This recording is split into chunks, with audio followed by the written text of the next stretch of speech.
Chuka, we talked earlier about the Brexit Party and the Conservatives, but let's focus on Remain voters, because Gina has a website that is focusing on tactical voting. You all want a second referendum, and when I say all, I mean Gina, Laura and you. Why don't you all work together? Why don't you work with Labour in your Remain alliance? Well, we've already been working with other Remain parties, principally the Green Party and Plaid Cymru.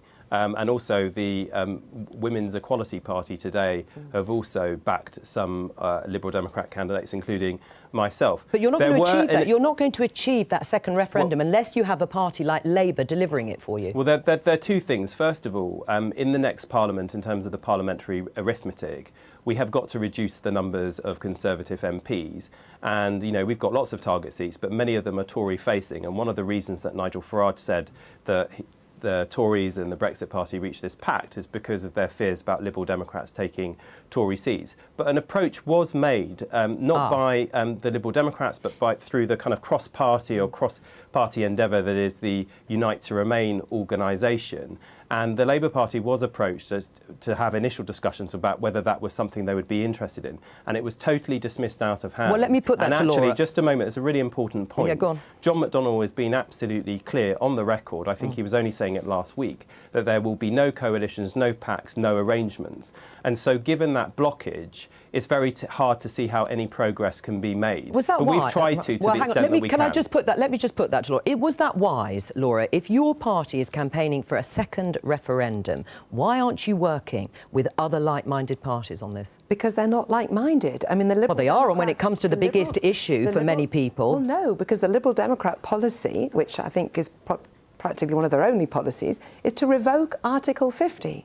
Ours is to give the people the choice on the basis of a better deal, a deal that they would be able to see and know in its detail, and the option to remain. That's entirely different to cancelling the whole thing, which is the Liberal Democrat approach, or keeping open the option of a no deal fall off the cliff, which is the Tory approach. No, obviously, we're focusing here on what's broadly called the Remain Alliance. But your website, I mean, I put in a couple of postcodes yesterday. You are advising people to vote for Labour candidates in quite a number of seats for that second referendum, aren't you? We're not advising. What we've put in is the data, and if there is a Labour majority and it's a safe seat, then we're obviously, it says no recommendation, you should vote Labour. But it's really, really important on this, because Remain United, what we're trying to say to both parties, actually, is that there's only one fight right now. You can talk about your policies, you can talk about what you're doing, but unless you actually diminish or get rid of that Conservative majority, if the Conservatives win, you can carry on arguing till the cows come home. You're not going to be able to do anything because you won't be in power. So if you want to be in power, you want to actually take the next step, then you're going to have to diminish or get rid of the Conservative majority. And the only way you're going to do that is working together and being tactical. Right, There's Chuka? no other way. Well, look, we've tried to do that, and we have already done it with a number of Remain parties. As I said, the Greens, Plaid, the Women's Equality Party. It's not enough. Gina, just a moment. Let me just come back on a couple of things, and I will address your point. The first thing is to say, if there is a Liberal Democrat majority government, yes, we would revoke Article 50. I think people would find it quite astounding if we didn't do so, if we had a majority and were able to do that. However, if there isn't a Liberal Democrat majority in the House of Commons, we will continue to promote the cause and the campaign that we co-founded, which was the People's Vote. Now, I completely agree with Gina in terms of you've got to depress the number of Conservative MPs, and it's quite clear that we can do that in more seats probably than many other parties based on current polling.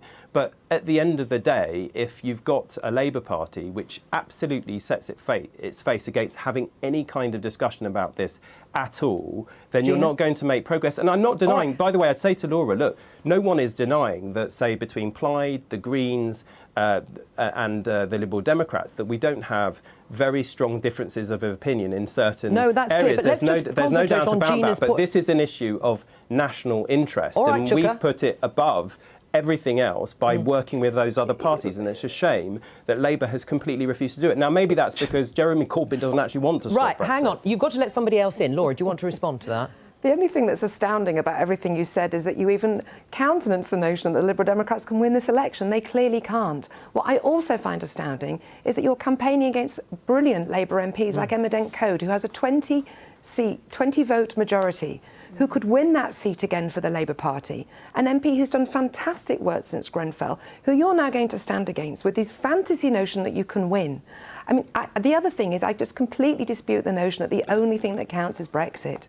Laura, are you lobbying your leadership to stand aside for other Remain parties in seats that they can win? Because I think that argument that you make would be much more valid if Labour MPs or former Labour MPs were prepared to stand aside for other Remain parties who could win seats. That is an issue. You know perfectly well, because until a few weeks ago, this was your party, which you were happy to get elected. It wasn't until a few weeks ago. Actually left the Labour Party some time ago. How time flies. Are you going to stand aside but you know for other Remain parties? You know perfectly well that there's a breadth and depth of Labour Party political offering to the country, which includes Brexit with a very clear policy offering, but goes way beyond. Are you it's going really to stand important aside that for other everyone, Remain parties? You're asking everyone else to do it. Why won't you do it yourselves? Because we have not positioned ourselves as a party of either Remain or of Leave. We are the only party that's endeavouring to talk to the whole of the country. We're the only party endeavouring to talk to the whole of the country. So everyone else has to stand aside for you, hang on a second, Chuka, you've made your point. Gina, do you want to come out? I mean, isn't this just a little too complicated for everybody to think and second guess and chess game this whole thing? No, look, this is why, from my point of view, we are going to be led by the data. It's not the squabbling, because actually the numbers are really important. I did it in 2017 with 6.5 million people. We can do it again, because I think we've only got a short space of time, and it's got to be led by the data.